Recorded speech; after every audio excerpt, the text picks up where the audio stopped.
This is Leadership in Action, and I'm Mark Stiles, your host. Join me as we delve deep into the passions, expertise, and experiences of Boston area innovators. Sponsored by the Boston chapter of Entrepreneurs Organization, this is Leadership in Action.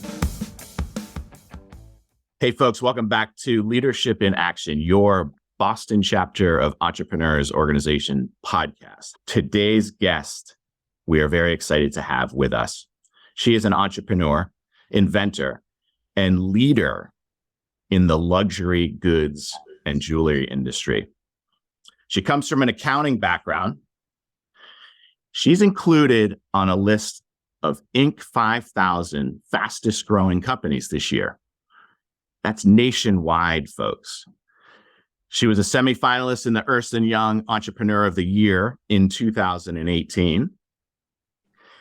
She is the founder of the Mat, has a patent, and because of that was featured on NBC's Today Show and, wait for it, Shark Tank in April of 2021. She's the founder and CEO of Tiny Tags. You've probably heard of it. Meryl Streep wears it. Please welcome Melissa Clayton. Welcome to the show, Melissa. Thanks for having me. Happy to be here. You ready to get right into it? Let's do it. All right. Like every episode, we start with the same question. What is a common misconception about leadership and or being an entrepreneur? Melissa. For me, my experience is that the misconception is that you have to work 100 hours a week being an entrepreneur.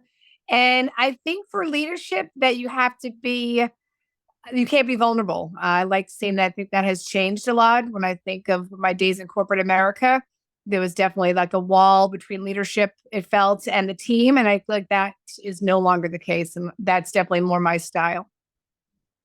So on the Instagram where the influencers are grind, you got to work 100 hours a week. You got to go. That's not necessarily true all the time. For me, and I think that speaks a lot to my value system. I think if you were to do a deep dive into my childhood and my father being an entrepreneur and working insane amount of hours, and I knew that was not the journey that I wanted. So for me, and like everything, there's a give and take and there's a trade-off. And for me, I wasn't going to work 100 hours or work 100 hours a week because my value, my time is more precious to me than anything else. I love that. Tell me more about vulnerability. I'm very curious your thoughts on vulnerability.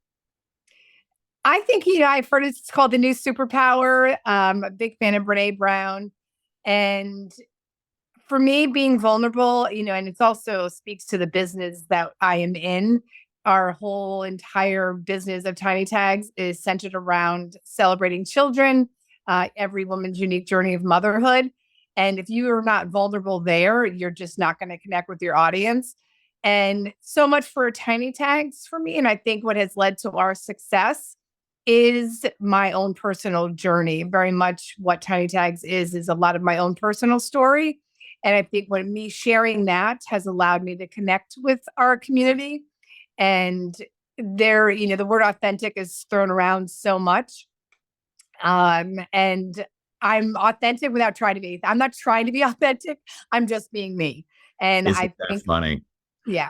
So I think that has allowed me to connect with our audience and our community on a much deeper level. I love it. I'm not trying to be authentic. I am authentic. I'm being authentic by being authentic. I'm just being me. Yeah, I love it because it's what people connect with. Tell us about Tiny Tags because I'm not truly familiar with the concept and the mission and values and all of that. Sure. I'll give you the quick version because I've been around for a while. As you said, I used to be a CPA. I loved business. I love accounting. I did not like crunching numbers all day. And I never thought I'd be a stay-at-home mom, never thought I'd quit my job. I grew up with my father. It was like, you don't depend on anyone. You take care of yourself. And then I had our first son and I decided to quit my job and kind of always never being someone that sits still. I I had my son, and I really just was like this new mom, beaming with pride and joy and wanting something to celebrate him and let everyone know that I was this new mom. So I had seen some moms wearing necklaces with their kids' names on it, and I was like, I can make those. So this is over 16 years ago. Google was not what it was. And I basically came up with this. I found a handset, started making them my own, and very organically for like 5 years, I started making jewelry. And there's a backstory I'll tell you later. But so I started doing that. Then we were living on the West Coast at the time. We moved back east, and lucky for me, Rhode Island and Southern Massachusetts has huge history of jewelry making. And we started to outsource all our jewelry manufacturing. And around probably 7 years ago, after a series of listening to different books and what have you, and reading different books, really decided to focus on just moms. So tiny tags we make now, absolutely gorgeous, fine, personalized jewelry just for moms.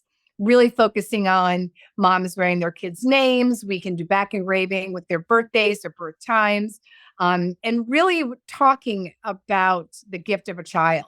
I don't want to, I can go on and on, but it's really, it's about motherhood. It's about children. It's about remembering what matters in life. And yeah, I believe that our community, you hold your tiny tags when those days where you think, oh my gosh, all this noise matters in life. And it's this very centering piece. It still is for me after all these years of what matters in life. Wow. Okay. Now I know what Tiny Tags is all about, and I'm fully in. I love it. I love the visual of what holding what really matters. Right there it is. Yeah. When I'm anxious or I'm nervous or something is causing distress, or I think, how am I going to get through this? Boom. I love that. I love it. So tell us about the journey. How did you grow from, this Google wasn't what it was. I mean, how did you start selling them? So really the first, 5 years, 6 years, it was just sort of that very cliche, like mom on the kitchen counter. I was never someone that, my me time when my kids were younger, when my husband came home from work, is I wanted to work on the business. And I instantly, what drew me to the business, not only did I think I grew up with this entrepreneurial bug for sure, was the connections I was making with moms. A lot of transactions were happening through email and phone in the beginning. And the first necklace I made, probably the first or second, was for a mom that lost her child. And her name was Reggie. Her son was Aiden. And she impacted me, and she still does. I'm still friends with her on Facebook. I got to meet her in person. And her and I became, we're living on the West Coast, and her and I became like email buddies. And she was sharing her grief with me. And no one, unless you've been through that, I think can truly understand that sort of grief. And that connection just made me, it tapped into something, and it made me always on a different level, I think, appreciate my own child. Her son and my son, Tyler, were the same age. So when I would talk my son in at night, I was always thinking of Aiden and Reggie, that she didn't get this. So it just impacted my whole, how I viewed motherhood every day with my kids, when it's easy to be like, oh my gosh, the kids are, doing this and that, to always think of Reggie. Like, what, she would do anything to pick up a sweatshirt. She would do anything to deal with a screaming kid. So that really impacted me and my journey, and really what Tiny Tags became, because of that early interaction. Wow. Wow. So the values, the missions are really, really clear. Wow. So where's Tiny Tags now? Help us understand where you're at now and where you're going, maybe the North Star or Yep. something. So we started, I said the first, 5, 6 years, really small. The last 6, 7 years, we've had amazing growth, and it's been, my husband joined 6 years ago, and that was a pivotal moment, where I really begged him. I said, quit your job. He was also an SCPA. And I said, I really feel like if you take all the operations and finance off of my plate, and I just focus on sales and marketing, I can really make something of this business. So where we are today, we are a team of 8. We're down like 3 people. All our jewelry is made in Rhode Island and Massachusetts. So we have amazing business partners that help us produce our jewelry. And we sell online. And then we also sell in Nordstrom. We sell Pottery Barn Kids. I'm not allowed to say, but we have a huge third-party event happening on April 6th that I think will really bring our business to a whole other level. So it's this bespoke collection for major retailers. So we're really excited about that. And we just want to continue to grow. I feel like we can be $100 million business. We've never taken outside money. Is that to say that I wouldn't? I think right now, when my kids were young, I wanted to control my time, but they're in high school now.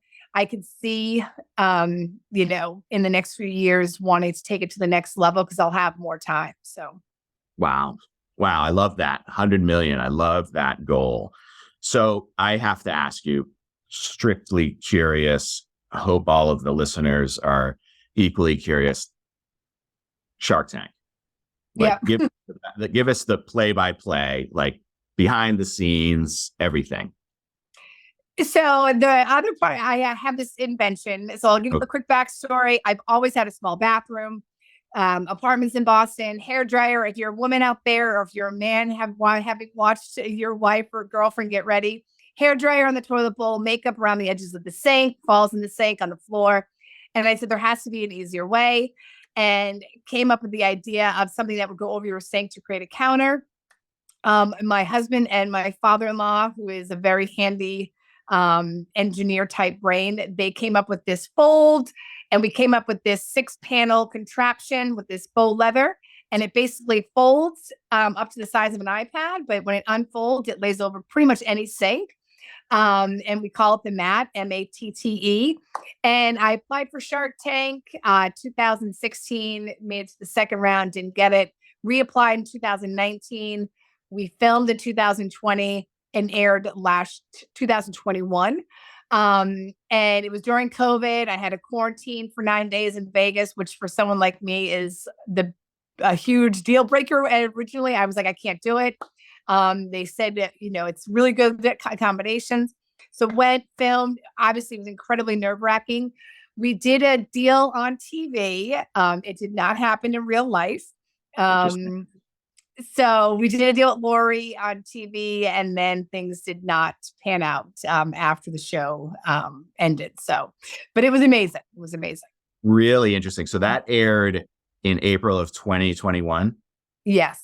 So we could probably search that up, folks. I can't wait to go back and watch that. So this is not Tiny Tags. You didn't bring Tiny Tags to Shark Tank. You brought this invention, this separate, distinct invention.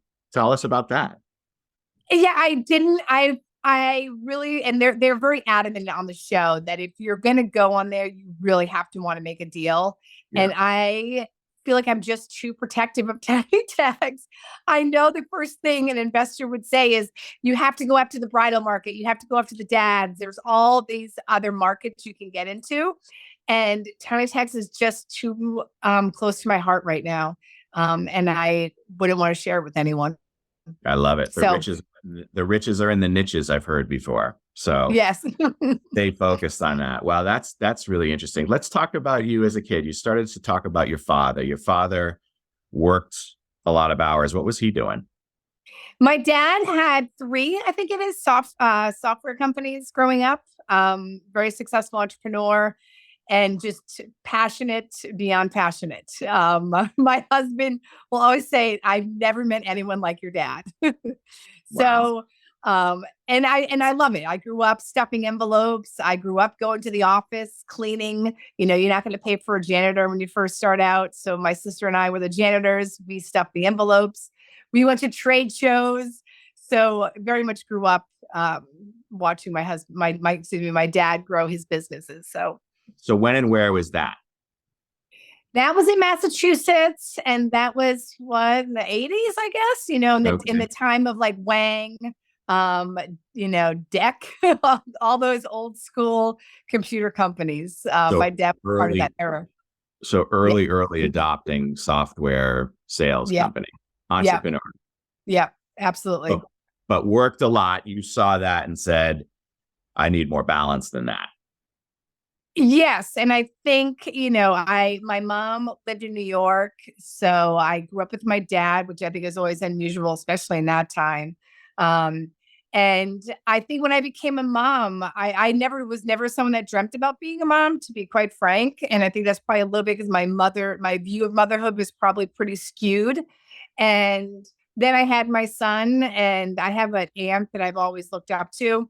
And she said to me, you either pay now or you pay later when it comes to kids. Like if you're not there, kids need a parent. And it's kind of a little bit, and not that it has to be the mom, or it doesn't have to be the mom, but I do think kids need a parent to show up. And I think, and my dad did his best, but, you know, when my son was born, my dad brought the computer into the hospital room. And I'm like, okay, enough is enough, you know?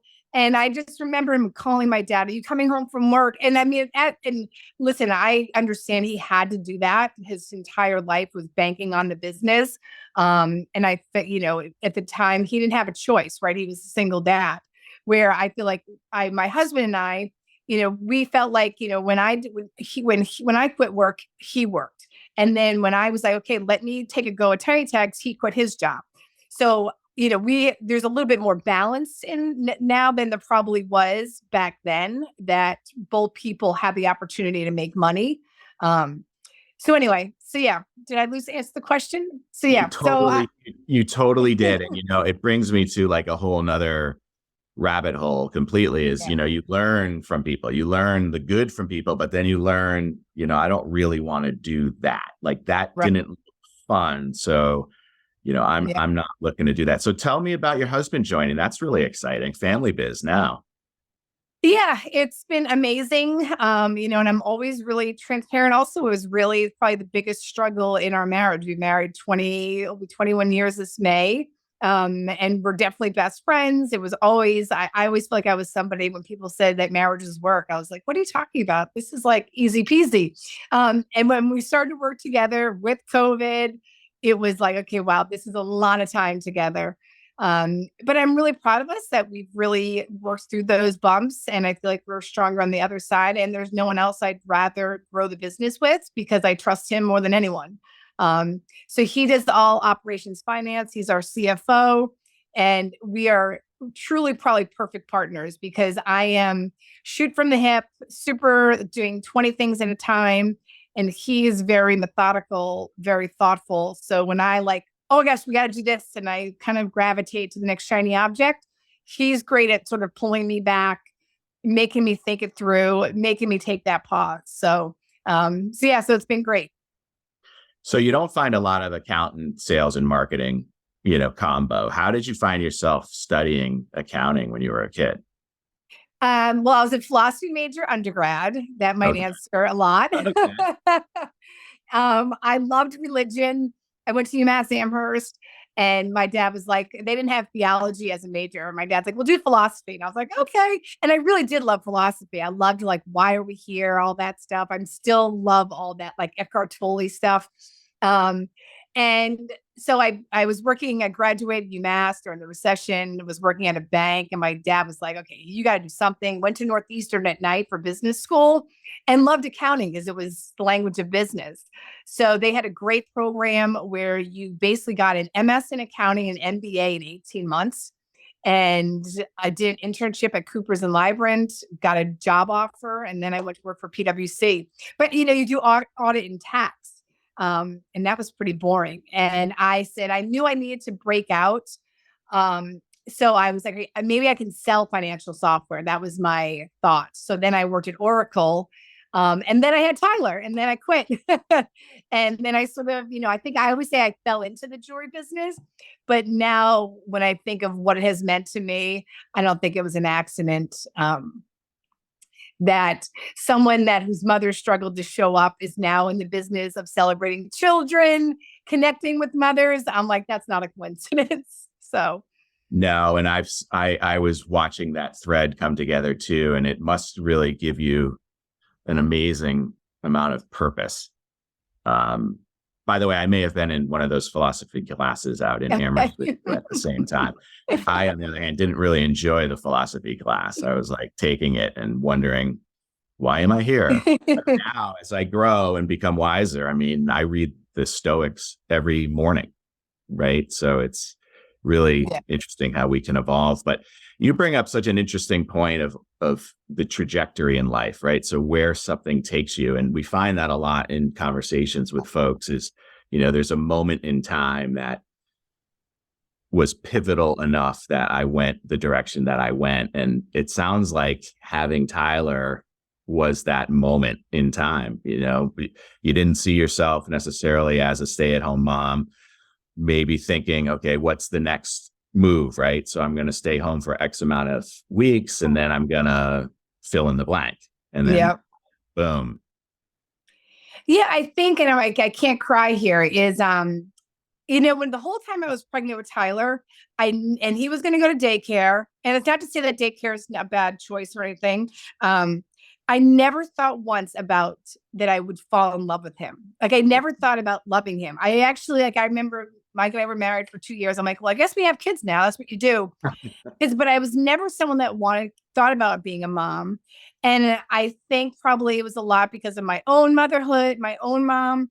I didn't have a baby shower because I was like, I don't want to celebrate this. Like, this is just going to be something that's going to happen, and I'm going to move on.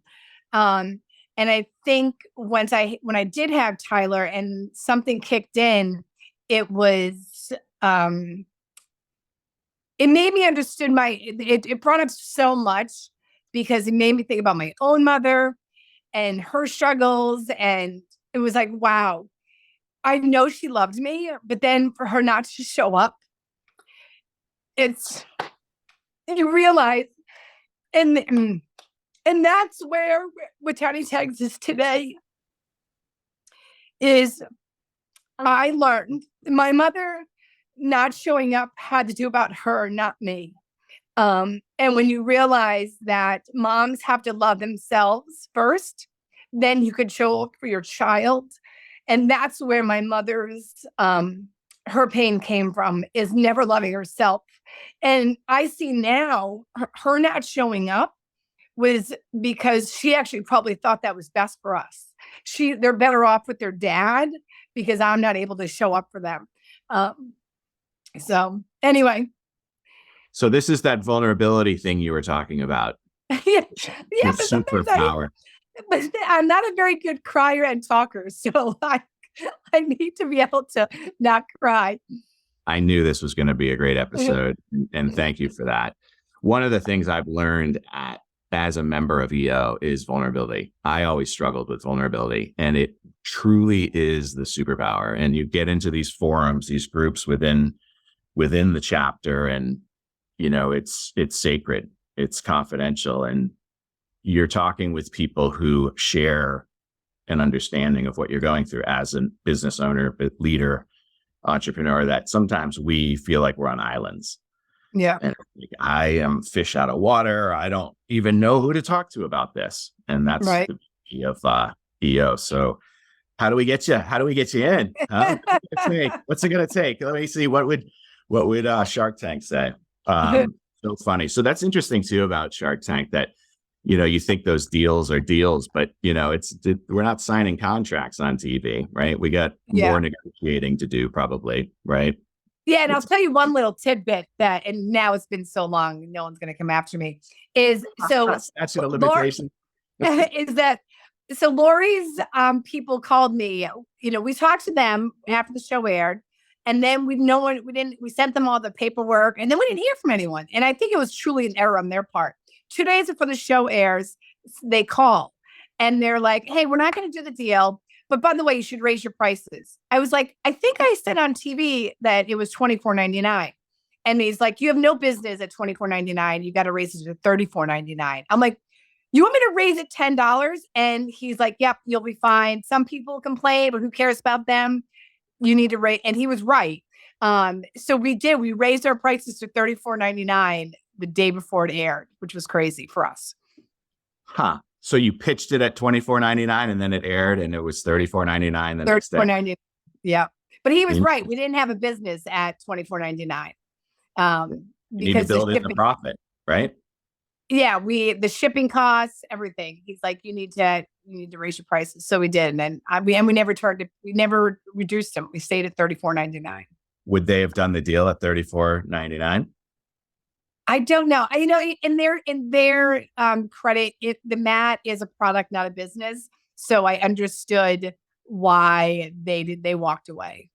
But an interesting product. Like, I see that as an amazing product, right? I know your visual was perfect. I've seen that. I've seen the hair dryer and the makeup and the sink and where do I go?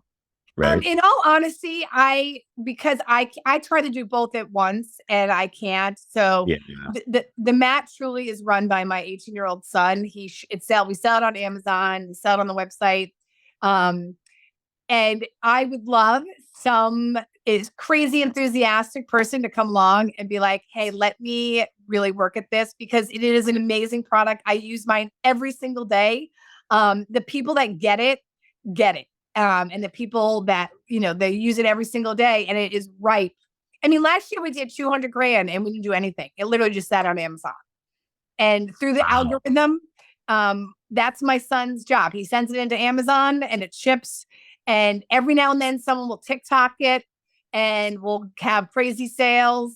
But it's a shame that we're not doing more with it, to be honest. What do you do outside of work and family and stuff? Like, what are your outside passions? I'm working on them. Cool. I am trying to cook more, and I have 3 boys in high school that all play sports. So I'm trying to make better meals for them. I feel like I have 3 years. The new joke in the family is, I'm like, when you bring home your college friends and you're going to say, oh, my mom makes X, Y, and Z, and I'm working on what that meal is going to be. I cook every night, but it's like the chicken, the sausage is sort of boring. But I play tennis. I do a lot of yoga. I was proud of myself. I went to yoga last night, actually. So really working to stay physical. I know how important that is to feel good. And I like to read. We just went away on vacation, and I'm in the bookstore at the airport. I'm like, just buy a fiction book. Don't buy a business book. And I bought the business book, but that's okay. But that excites you, right? So I'm the same way. My wife says the same thing. Can't you just check out and read something that's not business, right? Something's fiction. And I'm like, but I enjoy this. Like, I enjoy absorbing something new. The Art of Impossible was the latest one. I tend to listen. I'm an Audible guy, which is why I love podcasts so much. But The Art of Impossible, I listened to recently, and it was mind blowing. Oh, really? Okay. Yeah, The Art of Impossible. So, Melissa, most importantly, how can someone who wants to connect with you reach out and connect with you? Well, they can email me. I love sharing my emails, melissa@tinytags.com. LinkedIn, obviously. And then as far as Tiny Tags, our website is tinytags.com. And our Instagram is @tinytags. My personal Instagram is @Melissa M. Clayton. I should know my own Instagram handle. But really email is the best, as well as LinkedIn. So Liam and the team at Ringmaster will put those in the show notes for you all. So don't freak out if you're walking your dog or you're running or what have you. You can punch right through on the show notes. Melissa, thank you very much. Thank you for sharing, being vulnerable, and having an amazing conversation with me. Thank you. I certainly appreciate it, Mark. Well, folks, that's it. I hope you learned something. If you did, if you laughed, if you cried, share this with somebody. Let them know about Melissa. And we'll see everybody next time. This has been another amazing episode of Leadership in Action, your Boston chapter of EO's podcast. See you soon. Leadership in Action is sponsored by the Boston chapter of the Entrepreneurs Organization. As the world's only peer-to-peer network exclusively for entrepreneurs, EO helps transform the lives of those who transform the world.